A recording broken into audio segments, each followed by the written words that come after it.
ನಮಸ್ತೆ, P S ಕಿಚನ್ಗೆ ಸ್ವಾಗತ.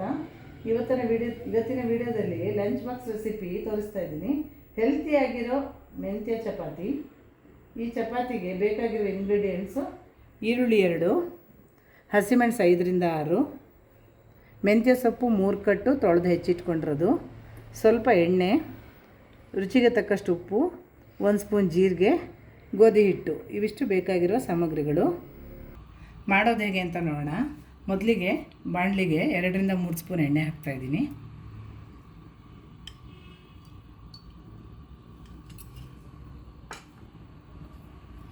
ಒಂದು ಸ್ಪೂನಷ್ಟು ಜೀರಿಗೆ ಹಾಕ್ತಾಯಿದ್ದೀನಿ.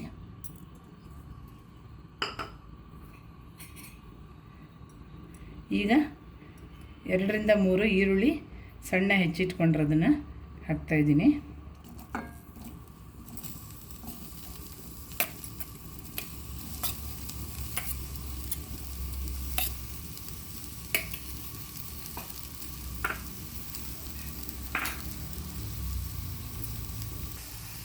ಈಗ ಈರುಳ್ಳಿ ಒಂದು 3ರಿಂದ 4 ನಿಮಿಷ ಚೆನ್ನಾಗಿ ಫ್ರೈ ಆಗಿದೆ. ಸ್ವಲ್ಪ ಚೆನ್ನಾಗಿ ಫ್ರೈ ಆಗಬೇಕು. ಫ್ರೈ ಆದಮೇಲೆ ಹಸಿಮೆಣಸಿನ್ಕಾಯಿ ಒಂದು 7ರಿಂದ 8 ಹೆಚ್ಚಿಟ್ಟಿದ್ದೀನಿ ಸಣ್ಣಗೆ, ಅದನ್ನ ಹಾಕ್ತಾಯಿದ್ದೀನಿ.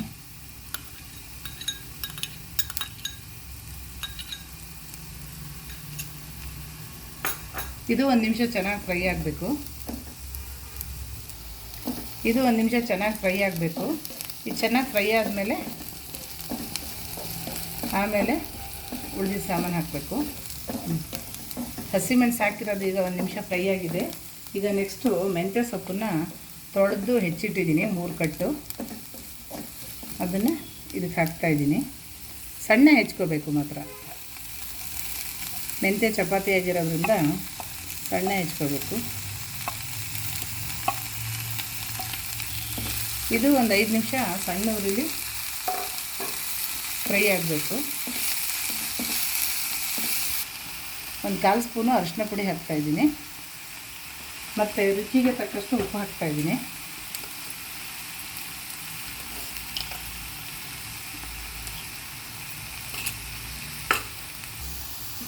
ಈಗ ಇದು ಫ್ರೈ ಆಗಿದೆ. ಒಂದು 2 ನಿಮಿಷ ತಣ್ಣಗೆ ಹಾಕಿಬಿಡಬೇಕು. ಈಗ ಗ್ಯಾಸ್ ಆಫ್ ಮಾಡ್ಕೊಂಡಿದ್ದೀನಿ. ಈಗ ಇದೆಲ್ಲ ಒಂದು ಪಾತ್ರೆಗೆ ಹಾಕ್ಕೊಳ್ತಾಯಿದ್ದೀನಿ.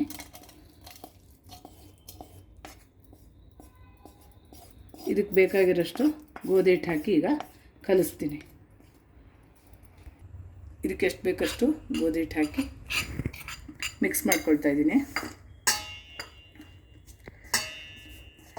ಈಗ ಇದಕ್ಕೆ ಸ್ವಲ್ಪನೇ ನೀರು ಹಾಕಿ ಕಲಿಸ್ಕೋಬೇಕು. ಇದಕ್ಕೀಗ ಎಷ್ಟು ಗೋಧಿ ಹಿಟ್ಟು ಬೇಕೋ ಅಷ್ಟು ಹಾಕಿದ್ದೀನಿ. ಸ್ವಲ್ಪನೇ ನೀರು ಹಾಕಿ ಕಲಿಸ್ಕೊಂಡಿದ್ದೀನಿ. ಚಪಾತಿ ಹಿಟ್ಟಿನ ಹದಕ್ಕೆ ಕಲಿಸ್ಕೋಬೇಕು. ಅದನ್ನೀಗ ಕಲಿಸ್ಕೊಂಡಿದ್ದೀನಿ. ಒಂದು 5 ನಿಮಿಷ ಹಾಗೆ ಮುಚ್ಚಿಡು. ಈಗ ಕಲಸಿ ಆಯಿತು. ಒಂದು ಅರ್ಧ ಸ್ಪೂನ್ ಎಣ್ಣೆ ಹೀಗೆ ಮೇಲೆ ಹಾಕಿ ಮುಚ್ಚಿಡ್ತೀನಿ ಒಂದು 5 ನಿಮಿಷ. ಈಗಿದು ಒಂದೊಂದೇ ಚಪಾತಿ ಥರ ಸ್ವಲ್ಪ ಗೋಧಿ ಹಿಟ್ಟು ಹಾಕ್ಕೊಂಡು ಲಟ್ಸ್ತಾಯಿದ್ದೀನಿ. ತುಂಬ ದಪ್ಪನೂ ಬೇಡ, ತುಂಬ ತೆಳುನೂ ಬೇಡ, ಮೀಡಿಯಮ್ ಆಗಿರಲಿ.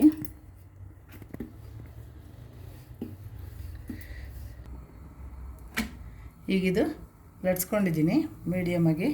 ದಪ್ಪನೂ ಅಲ್ಲ ತೆಳುನೂ ಅಲ್ಲ, ಮೀಡಿಯಮ್ ಆಗಿ ಲಟ್ಸಿದ್ದೀನಿ. ಇದನ್ನೀಗ ಕಾಯಿಸ್ತಾ ಇದ್ದೀನಿ. ಒಂದು ಅರ್ಧ ಚಮಚ ಎಣ್ಣೆ ಹಾಕ್ಕೋಬೇಕು.